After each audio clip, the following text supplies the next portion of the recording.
Hey fam, today I'm going to show you guys different ways to cut your onions. Different ways you can cut your onions. Are you ready? Let's go guys.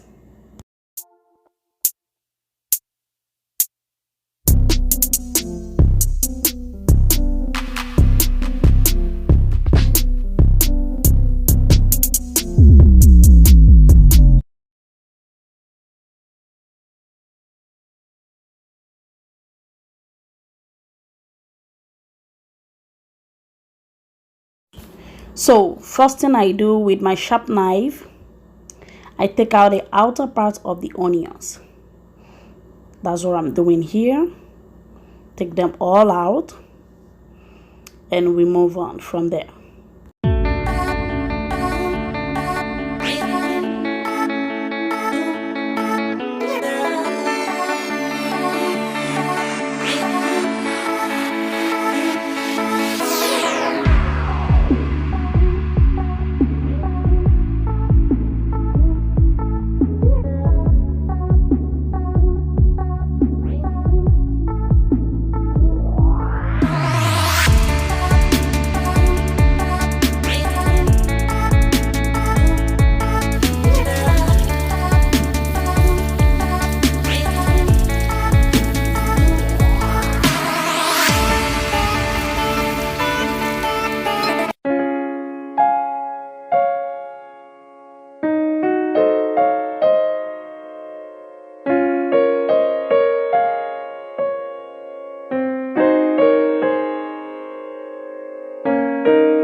And now guys, these are the different ways you can cut your onions. We have the ring shape, we have the small square shape, and the other one. So you can do this for yourself at home. Thank you very much for watching. Please kindly subscribe to my YouTube channel. Give this video a thumbs up. Share to your friends and family. We love you all on nature too. Thank you for watching.